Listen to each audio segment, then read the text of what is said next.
You're listening to the Racer to Racer podcast presented by Race 92. Race 92 is a vintage-inspired racing apparel brand specializing in celebrating vintage race culture and adapting to motorsports today. Check out race92.com for all your racing merchandise needs. I'm your co-host, Aaron Mack. The other co-host you may have seen walking out of Barber Lounge 459 with the big old smile on his face. You probably see him at a dirt track.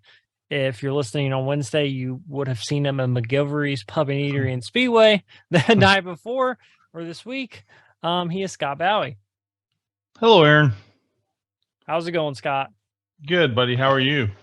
I'm good. So big week. We're doing this on Monday, but so Tuesday, if you're listening, we will have our live show McGilvery's with Scott Goodyear and Alan Jr. So I'm sure it will be a very special event. And if you would have attended it, we thank you for coming. I know we already know it's going to be pretty full, so pretty crazy that we're able to do this, but it's going to be fun. Yeah, and big thank you to Grant King Race Shops and McGilvery's and Brenda for help putting this all together. It's it'll be fun. Yeah, really looking forward to it. Yeah, absolutely. So first off, if you haven't already, please make sure you like and subscribe to our YouTube channel as well. Check us out on Apple Podcasts, Spotify, everywhere else podcasts can be found. Today, the show we were releasing is with Ernie Francis Jr. And Ernie is someone I know early on you wanted to interview him. So we were finally able to set that up, and very, very talented individual. I mean, anyone who goes into Trans Am and win 6 or 7 championships like that, definitely is very talented. He definitely made a name for himself in SRX as well, which he admits, helped get him that Indy Lights deal. And he's racing Indy Lights in 2023 with HMD Motorsports, right? Powered by Indy Force? Force Indy. So, I know HMD's got like 9 or 10 cars. So, but they're competitive. So, I think it'll be a little bit of a change up for Ernie, but maybe a good change up. And I think, he's definitely, I know he was fast. I think he said he was pretty fast at Sebring or at Chris Griffith's test. So definitely look forward to see what he can do. Yeah, he's obviously from the interview, you can tell immediately he's very excited for next year. He really feels that they've got something they can win with, a package they can win with. He's got a ton of confidence right now. And I think it's awesome. I think it's awesome, too, as we were talking about the SRX deal, and we were talking about just racing in general. And I mentioned this last week, you can see he's still got all that excitement and his entire career still ahead of him. And he's, like I said, he's just so excited to be racing. It's not that it's refreshing, but it's always good to see. Oh yeah, absolutely. So definitely, like I said, look forward to that. We don't really have a whole lot. I will give a shout out to Racer Collect. Patrick, great guy. Please check out racercollect.com. Look for any kind of racing memorabilia you may be looking for. Also, Fast Times Indoor Karting. They've kind of turned into a really great partner. We've been doing some really fun go-kart videos there.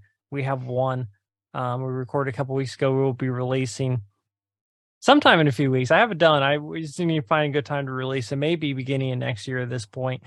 And then we have another one planned in a couple of weeks with a few former IRL drivers. So it's going to be a little bit of an IRL reunion, and I think people will really enjoy it. Yeah, no, it's gonna be really cool. Yeah, man, it's awesome that you guys are doing that, and these guys are getting out and having fun, and plus, you're able to provide content that you can't really get anywhere else. I mean, these guys are or were professional race car drivers, and it's interesting to see where they're at still in their skill levels, or most of them are still pretty fast. Yeah, exactly. We've learned that a couple times. So I just think that's really cool, and I know you have a ton of fun doing it. Yeah, too bad we don't have Scott Bowery about 20 or 30 years younger. Yeah, this is true too. 20, 30 years younger, probably 40 pounds lighter, maybe 50 pounds lighter to be competitive. But no, it's I think it's great. It's fun to watch. I mean, obviously I went to the first one. It was fun to watch, and I'm going to try to get to this next one. Yeah, absolutely. So I don't know. I mean, I think we don't have a whole. I mean, there's really no other news, right? So it's PRI. I mean, PRI week this week. So Thursday, Friday, Saturday, Indianapolis Convention Center. Performance racing industry show. Definitely a huge, huge deal. Um, I mean, thousands and thousands of people come here for it, really all over the world. So if you're anyone involved in racing, it's definitely the place to be. Yeah, I've been to a lot of PRIs, and it's always there's a ton of walking around, and you see a lot of friends. Although I haven't been there in years now, but you see people you haven't seen for a while, and you see people trying to work deals, and but you also get to see things that you may not see at any other time. Much like guest host of the show, Jagger Jones, they will be unveiling a special scheme down there. I think it's only for PRI, but who knows? Maybe not. And I Um, promise you, you do not want to miss it. Definitely look for it. yeah, it will bring back a lot of memories for a lot of people. I believe it's going to be in one of the main hallways. Uh, don't hold me to that if anybody goes looking for it and can't find it, but so he's excited about that. The guys at Cape Motorsports are happy about that. Um, Other than that, man, you're liable to run into anybody at PRI from anywhere, like you said, in the world. So it's a good time. And like you said, other than that, kind of a sad note. Actually, people might not realize this, but big race fan, Kirstie Alley, passed away today. I just saw Uh, that. her, her and her husband, ex-husband Parker Stevenson, um, loved auto racing. Used to come back to the speedway for years and years. Um, Very sad. See, she passed, and she was a very kind woman as well as Parker was a very kind man, or is a very kind man. When Paige got hurt, they spent a lot of time at the hospital visiting with him and hoping for his recovery. So it's sad to see people go away. But yeah, so I wanted to.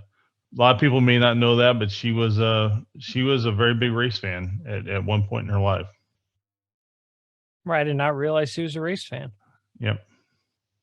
So yeah, I mean, I think, and so next week the plan is that we're going to release. I mean, don't hold us to this, but the plan is next week we'll release a McGovery show at with Al Jr. and Scott Goodyear. So I've been working on some special stuff for that special intro, and yeah, it's going to be a great time to kind of relive what I consider to be one of the most historic races. I mean, definitely top five most historic race, and It I was think in very the history of historic for Indianapolis. you. It was very historic for the show too. Yeah, I mean, if it wasn't for the 92, well, kind of, right? So, I mean, okay, so first off, I was born in 1992. I was born November 1992. My mom was pregnant with me and she was at the race. So I can technically say I was at the race. I don't know if I would have been considered an actual living creature by May, but we may have to call in a doctor or something or a biologist and get the and figure out for sure if I can technically say I was at the race, but I can say I was there, so it's Yeah, definitely I will go along with that you were there. I will say that. Yeah, in the '92 race, and I'm sure everybody listens to the show knows it was such a strange turn of events that the ending was so good when the race was just it wasn't tragedy marred, but it was a bad well, day. yeah. Some I people mean, got pretty hurt. they got hurt. I consider tragedy a little worse than getting hurt, but Right, sure. um, but it was wow. It was a tough day for a lot of drivers, and but then very few people remember that. They just remember that how the race finished, and that's pretty interesting to think about. But Yeah, so I'm excited to hear them kind of talk about it together. I'm sure that's what's drawing all the people who are coming to the show as well. Yep. Nope. I think it'll be a good time for anyone that goes, and we're definitely looking at doing more shows in McGilvery's next year. It's crazy to think we're almost in next year. Yeah, it is crazy. I mean, this will be our last show at McGilvery's for this year, Yeah. because we pushed back our November to December, early December, and we're not having because of the holidays, and so we changed our time frame for the holidays. Um, but then starting next month, it'll probably be back to last Tuesday of every month, or yeah, starting January, and looking forward to it. I really enjoy it. And like I said, you got such a great staff, good people. It's a nice place. It's smoke free. So a lot of people prefer that. So yeah, I have a good time. Absolutely. Well, I hope everyone enjoys the Ernie Francis Jr. interview. And then until next week, hope everyone has a great week. Yeah, and everybody, if you're cold this winter, please see the good folks, the good guys. They'll get your heat working. Good guys located in the Indianapolis area. But other than that, yeah, I wish everybody nothing but the best. And if you come out to the show, thank you, and have a great week. Our guest today is a 7-time Trans Am champion and currently driving, or will be driving, in the 2023 Indy NXT Series for HMD Motorsports, supported by Force Indy. We're joined by Ernie Francis Jr. Ernie, thank you so much for joining us. How are you doing today? Doing pretty good. Glad to be on with you guys. I know it took a little bit to try and get this all situated, but glad we were able to get it all figured out. Hey, no big deal at all. Definitely glad to have you on the show. I mean, obviously you've had I mean, you're very young, but you've had a pretty diverse racing career so far. I mean, obviously, Trans Am 7-time champion, and then you kind of made a name for yourself in the SRX series. And now you're, doing open wheel racing. So just talk a little bit about how you first got interested in racing, kind of where the racing journey started for you. Yeah, for me, racing's always been in my blood. My dad raced cars since the mid '80s.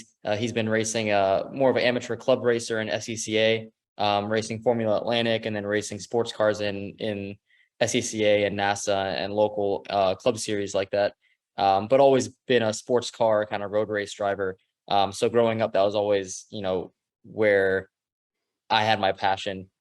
He got me into racing when I was 4 years old. He got me my first go-kart and pretty much took off from there. Started racing karts from 4 until 12 years old. And then when I turned 13, started racing Spec Miata with NASA and SCCA. That's kind of what got my start in cars. And it's just been a progression from there to all the different series that I've run at now. Right. So would you say, like, I mean, you say so sports car racing was kind of like your initial goal, right? Like, did you have a goal like 24 hours of Le Mans? I mean, usually like with people, there's a pinnacle, right? So open Yeah, wheel like racing, like it's for Indy me, 500. my ultimate dream has always been like win 24 hours of Le Mans, 24 hours of Daytona, racing the 12 hours of Sebring. The big endurance races have always been my goal to race in, and they still are my goal to go race in and hopefully win one day. Just going to be taking a different route to get there. But I've been all over the place with my racing career. Gone from racing sports cars, big GT1 cars and GT3 cars, to racing stock cars in SRX and the K&N series and late models, and then now racing Indy Lights cars. I've kind of tried everything, but off road racing so far. So just dipping my hand in everything, seeing what I like, and whatever can get me to the goals I want to achieve. So I mean, you picked up pretty quickly in Trans Am, really. So your first year, so I think it was your second year you won the championship, right? Yeah, second year we won the one championship. Yeah, And Trans Am's always been a series that I kind of clicked with the cars very well. Mhm. My background from when I was 13 until I started racing in the Trans Am series at I believe I was 14 and then 15 when I won my first championship in Trans Am. That was always my background was sports cars. So I felt pretty at home in those cars, racing the production chassis TA4 and TA3 cars. And then moving into the TA class with the tube frame chassis cars, it felt like a natural progression for me into those cars. Dealing with the horsepower, no ABS, no traction control. I adapted to it pretty well, and it was always a car that I felt at home in. Switching over to the Indy NXT Series cars, that was a lot different for me. It was a big transition, driving something with so much downforce. It definitely challenged me a lot last year. But it's been a fun challenge.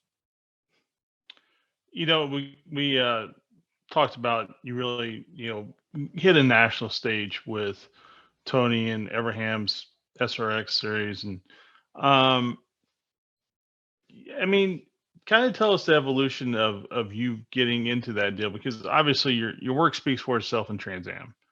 And was that something that one or both of them really saw and thought, man, we need to bring this kid along? Kind of how did Yeah, that so come about? the way the SRX deal came around for me was actually through Ray Everham.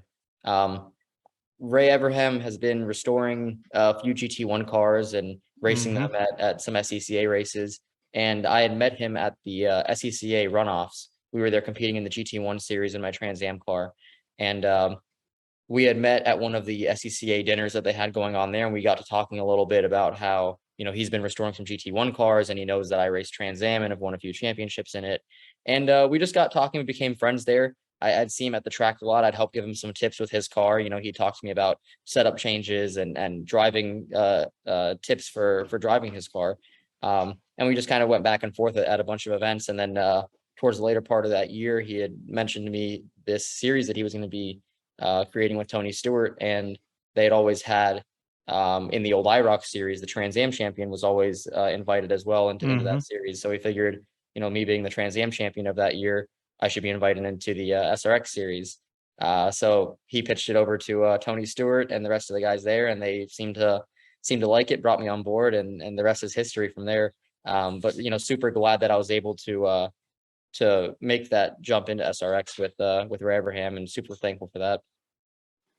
Yeah, that my brothers actually worked with Ray at IROC when they reestablished the series in the 80s. And I know that series really always resonated with all the guys that worked there, and it never really went away. And I knew that was something Ray, in a lot of ways built his career from, was his time at IROC, and everything built up from there. But um, it's just I think that is something the sport needs, is to be able to see the diversity, all these different types of drivers getting together and be able to compete on all the different services and that sort of thing. Unfortunately, they're not doing any road courses, Yeah, that was which would really it's been a play into work in your hand. progress.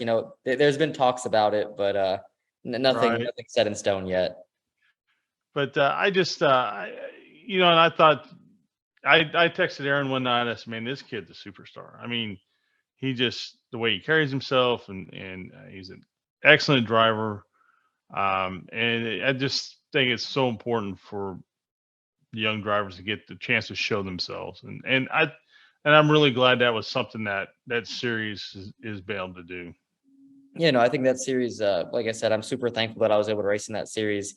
I credit that with, if it wasn't for racing in SRX and winning that race at IRP last season, I would have never got the call from RP for the Force Indy drive. Right. So I credit that with a lot of it.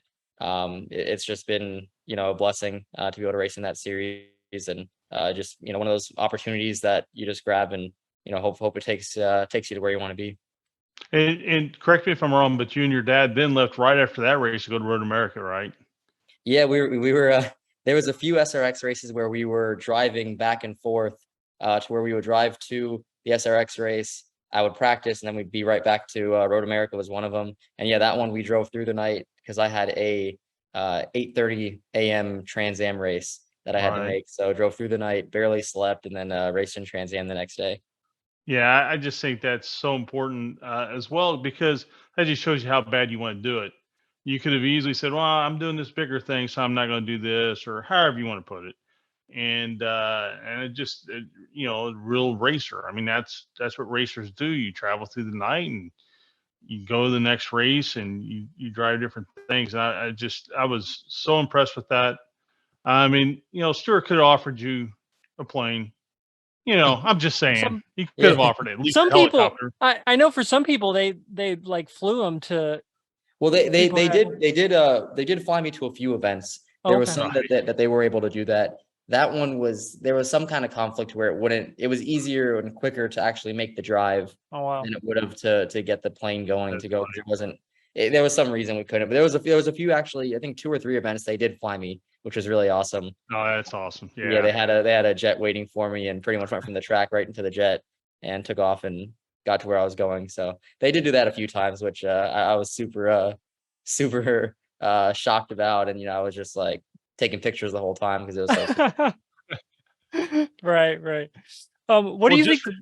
Just remind them, if you run Raceway Park again, there's an airport like 2.5 miles from the racetrack. Just remind them. Yep, I will next time. What do you think was the biggest differences or biggest similarities, or how different or similar do you think the car was for you to drive compared to like a Trans Am? Because you were driving Trans Am car for 8 years or whatever, then you go into driving one of those cars. Like, how hard was it to make that switch? For me, the biggest switch was just adapting my driving style to short track racing. That was the biggest thing. The cars itself, they're tube frame, similar horsepower, 700 horsepower. Trans Am cars about 850. So the power wasn't too bad. The tires I'd driven on before in the TA2 class when I'd raced that in Trans Am. So I actually felt like I adapted to the car pretty similar. I've driven that transmission before. Most of the stuff felt pretty similar. The biggest thing was just adapting to short track racing. Never really have done it too much. I did a little bit of it when I raced with Rev Racing in the Drive for Diversity program. I did one late model race and a few tests, and then a K&N race on a road course. So really not much experience. But yeah, that was the biggest thing, was adapting my driving style to what it takes to drive on a short track. And I remember, the first event we did, Tony Stewart came over and he was, yelling at me that he's going to zip tie my brake pedal up so I don't push it, because I was driving it like a road course, getting into the turn and braking hard and throwing it in and then trying to power out. And he's like, listen, you got to be super soft on it, let the car just roll. You got to roll a ton of mid-turn speed through it. And it took a little bit more laps to figure it out, but once I did, it kind of clicked, and I think I got a pretty good feel for it now. You get to race against, some legends of in motorsports, and some of those guys have been retired for a long time. So if you would have, someone would have told you a couple years ago you'd be racing against someone like Paul Tracy or Bill Elliott, you probably wouldn't believe him, right? But what was it like kind of racing against some of those guys? No, those guys actually, they may have been, some of them may be retired for a few years, but they really haven't lost any of their driving skills. Those guys are animals on the track still. Guys like Paul Tracy, especially Paul Tracy, he's super aggressive on track. He has that kind of reputation. But guys like Elio Castroneves and Tony Kanaan, Bobby Labonte, Scott Speed, all these guys that we raced against in the series, they're so fast on these tracks, and they're so good at adapting different cars. That was, I think, the coolest thing to see, was see all these different driving styles of people adapt to racing one kind of car on a certain type of track. And it was cool to see how everybody found speed, because we all kind of did it a little bit different ways. But there was a lot of cool camaraderie between us off the track. Everybody got to hang out together. They had 2 big driver buses for us that we were all split up in. So we got to talk a lot and meet a lot of those people. And it was cool for me, being like a pretty unknown kid racing against, guys that I've watched on TV. Guys like Elio and Tony Stewart, to be able to talk with them and then race with them on track. I was just like starstruck the whole time. Right. You kind of mentioned, I'm sorry, Aaron, go ahead and finish your thought. I know you. No, I was going to say, obviously in the SRX series, there was a little drama on track and off track. I know some of that is probably for TV, but I know some of it probably did happen. And I know you had a little altercation with Tony Stewart, right? Yeah, me and Tony got into it at one of the races there. He's very passionate. I'm a passionate race car driver too, and I think our tempers just kind of flared a little bit. He was upset about the way he'd been being raced that night so far, not just by me. And I think Me and him got together on track, and that was kind of the final straw for him. He got pretty upset when he got out of the car, and we exchanged a few words. There was a little bit of shoving, all good fun for TV, but 10 minutes later we were laughing about it and talking and hugging it out. I think we know that we could all get carried away on the racetrack. We're all serious. Nobody wants to lose. Everybody wants to win the race out there. And I think sometimes those tempers can just get away from us a little bit, but it was all in good fun, honestly. There was no harm by it. I thought it was it's a pretty weird situation to be in. I was like, never in my life did I think I'd be rubbing fenders with Tony Stewart on track and then having him almost fight me in the pit lane. Like that was pretty interesting. Definitely a story that I'm gonna remember and tell my grandkids about one day. Well, one thing about it, it's a very elite club. There's a lot of guys in that club with you, so Yeah. the kind of a who's who. You go to what is now Indy Next, and like you said, there was a big kind of transition period in that. Did you feel like you found your stride at all? I felt like you just I was at a few of the races last year, and I didn't get a chance to watch it very much. I went back and watched some of the races, and I felt like you started finding your stride a little bit here and there, but a little bit closer to the end of the year. Yeah. And just kind of tell us about that process of just getting to, because there's so much, there's so much feedback you have to give the team, feedback that you have to take in for yourself. And while I'm not saying, the Trans Am racing is very difficult and all that, it's just a kind of a different type of atmosphere. It is a very different environment for me racing in Indy Next. The cars took a while for me to adapt to. Going to something that has so much downforce, and a car that's so much lighter. You really have to be on it and understanding how that downforce is going to affect it and how you can roll speed through the turns. It took a while to adapt to that for me. And I think that was one of the biggest things, was just trying to feel out the downforce and feel how much you could actually trust the car. Another thing with the Indy Next cars is with the Cooper tires that we were running on this last season, the cars slide around a lot. They're really on edge the whole time. You got to drive it to the limit to get the speed out of it, and that took a while to gain that trust in the car, because you're basically sliding the car at 130, 140 miles an hour. And if you already don't trust the downforce of it, because you never really raced with cars with that much downforce, and then now you have to trust that it's going to hold while you're sliding the car around at that speed, it definitely made it difficult to adapt to. But I felt like, towards the end of the season, we really started to find some more pace. I felt like I was getting very comfortable in the car, as we got towards Portland and Laguna Seca. I thought we had very good pace in the qualifying sessions. We had really good pace in the races. Just races didn't really go the way we needed to have the results we wanted to.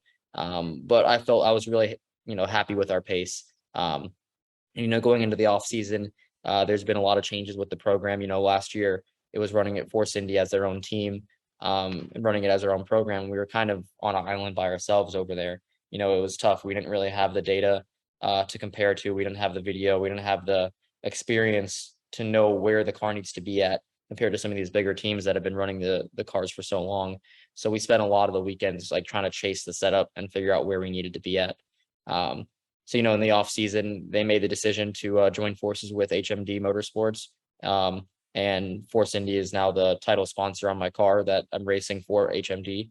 And I think it was the right decision for us to get into a more competitive environment where we're in a bigger team, where we have teammates to be able to work off of and compare to, and get us to that next level. And I think it already showed in some of the preseason testing that we've done. We went over to Indianapolis for the Chris Griffiths test, and we were P3 there in that test, out of the 15 guys that showed up there. So, and then the following test we did at Barber and Sebring, we were top 5 in all those runs that we were doing. So I think the pace is definitely there now. I think the more competitive environment helped us out a ton, and I think it's going to lead to being a more competitive year that hopefully we can get the results that we want on track next year.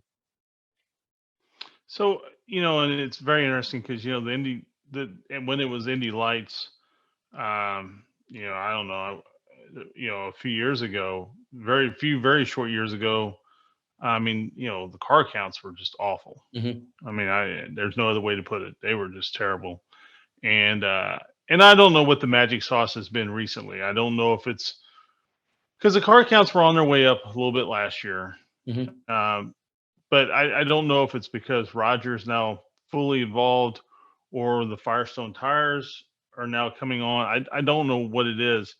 But the field's projected at 17 or 18 next year, maybe Yeah, 20 yeah, some it's races. it's it's hovering around there. I know we've had 16 cars at pretty much every test we've done so far this offseason. Right. So it's been a lot bigger. I feel like a lot of that is down to where the series is going. I think with Penske Entertainment taking over the series Mhm. and bringing it a lot closer to IndyCar, I think it makes it more attractive to come race into. Being that we're on Firestones now, it makes it a lot better of a comparison right to IndyCar. And I think people want to be able to challenge themselves and feel like they're right there at the doorstep to making it in the big show. So I think that's all kind of helped to build the car count. And I think the racing last year was really great. I think people saw how good Hmm. the racing was, and I think it's all helped and contributed to where we're at now. Yeah, going back and watching some of those races, I mean, man, some of those guys, I mean, that had pace, had good pace all year, man, they will race you Hmm. as hard racing as you're going to get. Yep. And Definitely some of the most competitive racing in North America. I'd agree. I think I'm a person who thinks iron sharpens iron, right? So the more better drivers you get, the better the drivers are going to be. I mean, Hmm. I think that's just how it's going to be. And like you said, you've got teammates now. Is this the first time you've really had teammates? Yeah, pretty much. This is the first time I've ever had teammates in my career.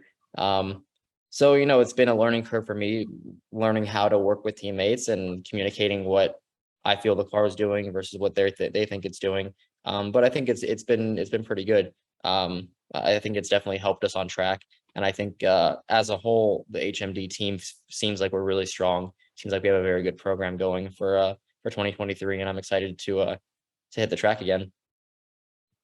Yeah, I just think it's a blessing and curse, right? Because you got teammates, and you're always frenemies at best. Hmm. You're always a turn of the wheel away from being mad at each other or whatever. Yep. But you have to need each other. You really have to lean on each other as Mhm. well. So I'm sure that takes a lot to get used to. Um, so I mean, as we're rolling into 2023, where would you like to see yourself out of the gate? Like where do you see yourself as the season begins next year? Do you Yeah, see yourself challenging for wins, yeah, or do you see our, yourself our challenging our at top five? our goal next year is to challenge for wins. I think we have the Nice. pace to do it. There's certain tracks where I still need to work on. I don't feel as comfortable on street circuits as I do on some of the permanent road courses. So I think those are still going to be more of a struggle for me than other permanent road courses that I feel more comfortable on. But I think the pace will come as I get more experience on them. I think right out of the gate, we're looking to be in the top five for every race of the season, and if we can be fighting for podiums and race wins, which I think we can do, then we're going to do it. I think that's kind of our goal going into it. We know that this is the year to make something happen. We got everything lined up to do it.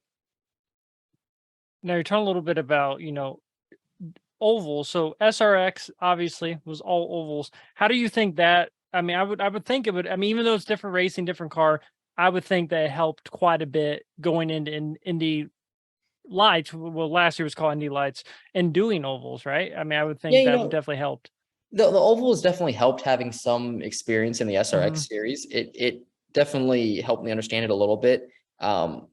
But the driving was so much different. Being on a short track in a stock car compared to what was then Indy Lights car racing around Iowa or Right. Gateway. It's Big it's difference, it's right? a big difference. Iowa, when we go out there, the lights car is wide open around the whole track. We don't Right. lift in qualifying, it's flat out, and you're 160, 170 miles an hour wide open. I don't think we've hit maybe over 115, 120 in a SRX car all season. So it definitely was a big difference, adapting to the speed, how fast things happen, but also how smooth you have to be. In the SRX cars, you can manipulate the car a lot with how aggressive you are with it. And you can really be aggressive and lean on the thing. And it'll take it, and you can kind of drive it with your foot like that. The lights car, the Indy NXT car, it's a lot of finesse there, especially on the higher speed ovals. You got to be really smooth with it and with your inputs. You got to be smooth, but like deliberate with them. And that's been the biggest thing, is just trusting that when I turn the wheel in at 170 miles an hour, that the car is going to lean into that right rear, and it's going to stick and turn and do what I need to do.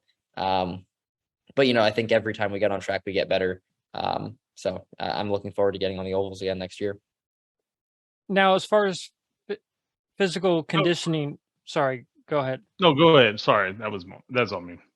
So as far as physical conditioning go, like where do you think the physical conditioning aspect of like being in shape compares from Trans Am to, I mean, do you into Indy NXT? Like, do you think it's comparable? Do you think you have to be in so much better shape? Or yeah, I think open wheel racing is definitely the most physically demanding aspect of or motorsport, in my opinion. I think being able to go from stock car racing and then sports car racing and then now open wheel racing. I think open wheel racing is so much more demanding. Not to say the other ones aren't physically demanding, because you're still, using a lot of energy. You're still working your neck muscles, your shoulders a lot in other forms of racing. But driving an open wheel car with no power steering on some of these bumpy street circuits where the wheel's trying to rip out of your hands the whole time, you are using so much of your body to keep the car under control. Not to mention the G forces on your head and neck. You're trying to keep your head up the whole time. So it has been a big transition in that way, from St. Pete to how I felt at the end of the season at Portland and Laguna was a big difference in the car. I've changed my training a lot that I've done throughout the year, and spent a lot of this off season training as much as I can, pretty much every day in the gym, 6 days a week, just working at it, trying to be better, and try to get better for 2023. You mentioned, you got the call from Roger, and Roger, and I don't know how it is with these programs. Roger's always been a hands-on kind of guy. Just from with his own race teams to just, you can drive by the motor speedway and still see him outside from time to time, pointing out things he wants done. So in your case, do you get a lot of one-on-one time with him? Can you steal some time every once in a while? Yeah, for sure. Pretty much every race weekend that we had last year, I saw Roger at some point throughout the weekend. Sometimes he'd come down to the trailer and talk with us for about 10 minutes. Other times I would go over to his hauler and go in the lounge with them and sit down and talk with Roger, talk with TC, and kind of go over our game plan for the weekend and where they think we should be at, and how I'm feeling on track, and talk with them about how they're doing on track as well. But yeah, usually pretty much every weekend I'll see him at least once. So it's pretty cool to get pretty close to him over the course of the season. Yeah, I think, and obviously this is a man I don't know, but I think from the outside looking in, he I think that's what he loves about the sport as much as anything. Not only the winning, obviously he loves the winning, but I think he loves that that team aspect, that interpersonal. Because I mean, you can see and feel it, right? I mean, how long has Rick Mears been there? How long has this person been there? How long has that person been there? They have a very there's a reason why they're there. Yeah, I think to race, to work, to be around Team Penske is such an honor for people, and I think they make it such a team environment that once you're in it, you really don't want to go anywhere else. It's like the pinnacle of a racing team to work for in North America. So I think once you're there, you don't really want to leave. And if I can make my home at Team Penske in the future, then that's where I'd want to be. First choice for sure. Absolutely, yeah, I can understand that.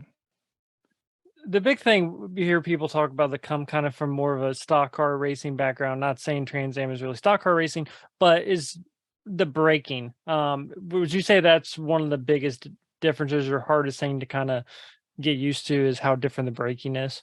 Yeah, the braking is a lot different, how you apply the brakes.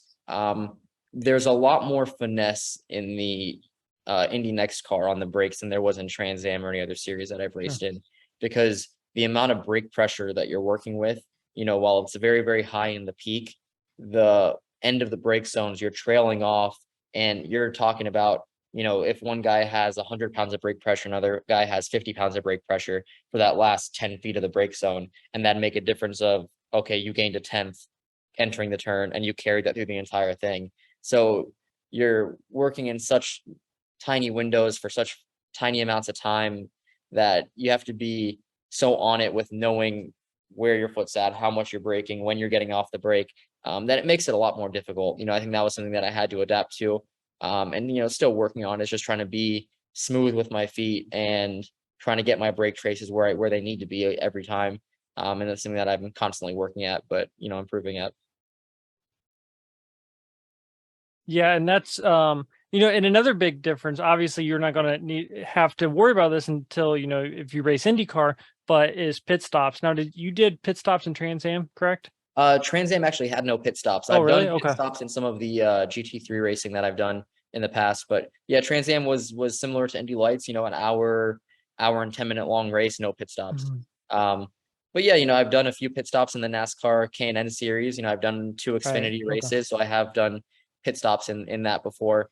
It is a little bit different in IndyCar. I spent a lot of time during the season in the Team Penske pit box, whether I was watching the number 3 car or the number 2 car, number 12 car, kind of bouncing around between them. But spent a lot of time watching and listening on the headsets about, how they go about running a race and doing pit stops and all that. So I have a better understanding of it now. And, as it gets closer to, if I could ever take my first laps in an IndyCar, then I'll learn it even more. You know, you've obviously got to spend a lot of time now around the IndyCar scene, and while it's more of the the new scene, right? I mean, you don't have a huge time period there. Who would you say, when you watch a driver, that you can most identify their style with yours? I think, a driver that I've clicked with a lot watching on the track, and I've talked to off the track a good amount, has been Scott McLaughlin. Um, Yeah, you know, him coming from V8 supercars, which I've always seen as kind of like a very similar to Trans Am Sure. series. The cars are very similar in a way that they're built and the way that the cars race. And then his adaptation from that into open wheel cars, I thought that was a very incredible transition that he did, and then how he went about it. So he's always been a guy that I've kind of been looking up to over the course of the year, and kind of following him, and spend a lot of time in their pit box listening to them on the radio, just to learn what he's done that helped him, and whatever he can tell me that's helped him out to get faster on track, that could help me out to get faster as well. I thought his transition from his first year of IndyCar racing to his second year was amazing. Winning, yeah. getting pole at St. Pete was pretty awesome for his first time back in the IndyCar after his first year. So I think that gives me a lot of hope for how I can be this year, coming into my second year of Indy Lights now. Having the experience under my belt. So just trying to follow in his footsteps a little bit and see how it goes. Yeah, I think that's. I don't think you can pick a better person to kind of model off of. The guy is obviously a great driver, and he's pretty laid back. He seemingly, obviously, all drivers are intense, but the guy, I really do like the way he drives. I like the way he handles himself out of the car. Seems like a great guy. So Yeah, We yeah, had he's been an awesome guy to work with for sure. So we had Willie T. Rips on, I think it was last year. It's probably been about a year at this point. And he talked a lot about you and kind of how he was kind of mentoring you. And it was before, I remember him saying that you were going to have some big things coming up, and it was before the Indy Lights announcement and all of that. Talk a little bit about kind of your relationship with Willie T. Ribs. And I mean, first off, he's just kind of a larger than life individual, right? Just Yeah, has stories after stories. You it's can't hard to believe really can't describe. believe all of them. Yeah, I think a lot of them are true. It's pretty crazy. Um, but it's hard to describe Willie. He's been a great help for me. He's been a mentor for me for my career. I've known him for years around the Trans Am paddock, seeing him a bunch, especially at some of the races out at COTA. It's was very close to there with his ranch. So I usually see him every year at that event. And we always get to talking and joking around. And when he was able to race SRX last year, we got really close and talked about a lot of the different things and my goals in my life and my career. So I think there's he's been an awesome guy to talk to, and what he's accomplished in his career has always been remarkable and something that I aspire to try and get to be able to race at Indianapolis and qualify for the 500 is something that is a big dream of mine and a goal for me. So talking to him about that and where I'm at in my career and what I need to do to get there. It's been pretty cool. But yeah, he's a big supporter of mine, and he's always a phone call away. I hear from him pretty often, so we text back and forth a lot. Yeah, he was fun to have on the show, and he just, like you say, he's always got great stories and that. So I mean, he's just a fun guy to be around. So, I mean, really, so kind of, closing this interview, what would you say? Obviously, you're talking a little bit about your goals for next year, but where would you like to see yourself in 5 years? I'm guessing in IndyCar, and have a race in the 500. Yeah, I've always said I'll be happy racing anywhere that I can, get paid and make a career out of doing it. If I can be a race car Smart driver, man.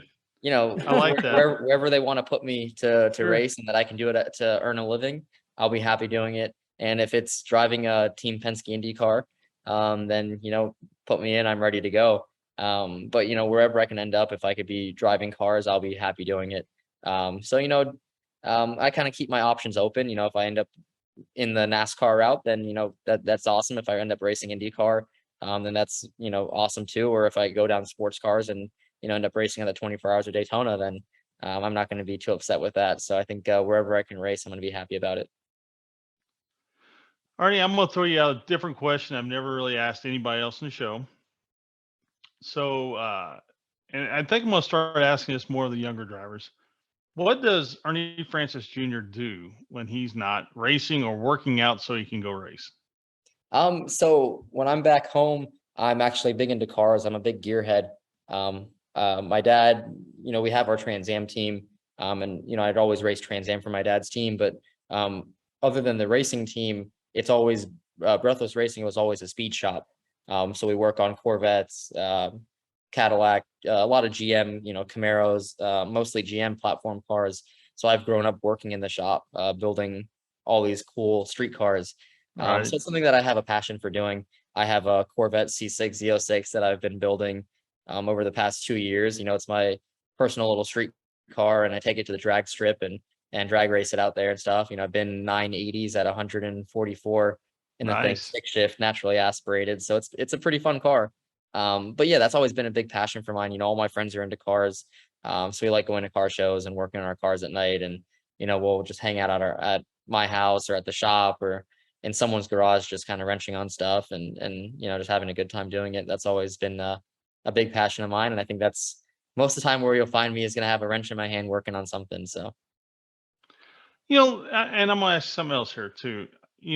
Obviously, as we talked about earlier, family is a big thing in a lot of families in racing. But obviously, in your family, I mean, you and your dad and I assume your mom are still, it's what you do, it's what you love, it's what you go do, and kind of tell me a little bit or describe a little bit, kind of how that, because as a kid growing up. Kids always want to go do like there's somebody's always doing something cool that you want to go do, but then you got to spend time in the shop. And did you ever have those moments where you're like, man, I just want to go do this? Or was it always just head down in the shop?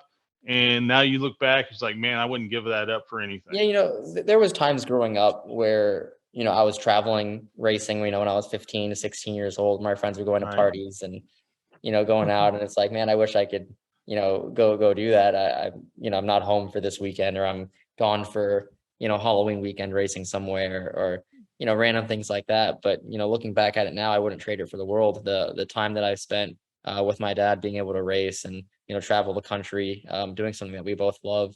I wouldn't trade it for the world. And then, where I'm at now, this is more than I ever thought that I could achieve in my racing career, being able to race for Roger Penske and being called up by him and racing on national television with guys like Elio Castroneves and Tony Stewart, and being able to call those guys friends and acquaintances, guys that I've talked to and I could pick up my phone and text.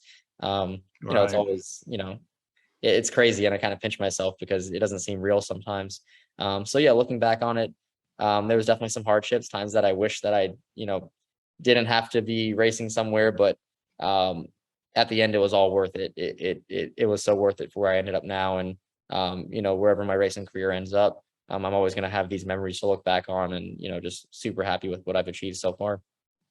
And I think the beauty of it too is in a lot of these situations, it sounds like it in yours as well, is that you had to work to do it too. It wasn't something that you just walked out of the hauler every day and went and drove your race car. It's, you worked in the shop and you spent the hours on the road. And I think while it sounds like the other sounds amazing, like you could just go spend money and do it. Mhm. At the end of the day, I personally don't think that the experience even matches. Yeah, no, the rewarding aspect of knowing that you worked for it is incredible. And then, being able to be successful at it at the end of the day after you've worked so hard is something that, I'm never going to forget. Because growing up racing for me, from the time that I was racing go-karts until I started racing in SRX, I would drive the truck to the track. I'd be driving the hauler. Yep. I'd be on the road. I'd be wrenching on my own car. I was my own engineer for my Trans Am program. We never had a engineer on the team. I was my own engineer, doing my chassis setup, doing my going over data. As soon as I come in, I pull the Motec data off the car. I'm in the trailer looking at it, deciding what we need to change on the dampers and deciding what needs to happen. So it took a lot of work. And then now being able to feel like, okay, I finally made it to a point to where I don't have to do all that, and I can kind of show up now. And I have an engineer and we have a crew chief and we have mechanics, and now I can just focus on driving the car. It's pretty cool to say that I've came from working on it all my life to now feeling like I made it to where now I'm actually just a race car driver. So it is pretty cool. I wouldn't give up everything that I've done at all. It's been a blessing to be able to come up that way, and I'm so thankful that my dad got me into it, racing in that way, because I feel like I've earned a lot of the stuff that I have in my racing career, and a lot of the accomplishments that I've achieved. It feels that much greater knowing that we really worked hard for it. Yeah, and plus you can have the conversation with that engineer too, and you understand, like Yep. you get it. It's not foreign language to you. It's like you can really break down things, and I just don't, I think that's irreplaceable personally. So Yeah, I think it's really nice to have that kind of understanding of how the cars work, and my mechanics, my crew chief, the engineer, they definitely appreciate that when we're able to get off track and I can describe what we need to change and actually understand what they're talking about when they want to make adjustments to the car. right. I just have one last question. We've joked about this with some of our other guests, but when you meet somebody, are they more impressed that you're a race car driver, or the fact that you have a blue check mark on Instagram? I think it's a mix of both. I think being a race car driver, it always shocks people. That's always one. But Well, no, we were joking with one of our other guests of the show, Jagger Jones. yeah. And he I was just joking, like, you're a race car driver. I'm sure, he's in college, he's in a fraternity. Like, I'm sure the ladies love that, right? He goes, actually, they're more interested in the fact that I have a blue check mark. Yeah, I think from the time that I got the blue check mark, the amount of followers that I went up a huge amount from before. Like it just kind of changes things there. I think when you follow anybody, when you have a blue check mark, they automatically follow you back, because I think they don't even question it. So it's pretty cool. Definitely is a nice touch to have on there. Just waiting to get my blue check mark on Twitter, hopefully soon, and then I'll be set to go. Well, I'll tell you what, man, it's been an absolute pleasure. Hopefully I can meet you at the track I'll be going to some of the races this year. So hopefully, if you got a moment, I'll see you somewhere. No, I can for just thank sure. you for being on the show, and I really appreciate how you race. I appreciate the fact that you really are a racer, and I wish you nothing but the best. No, thank you. I appreciate that. And yeah, any races that you're at, just let me know. And, if I'm around, we'll definitely try to meet up, talk for a few minutes. Yep. Absolutely. Well, thanks, Ernie. Appreciate it. Yep. Thank you guys.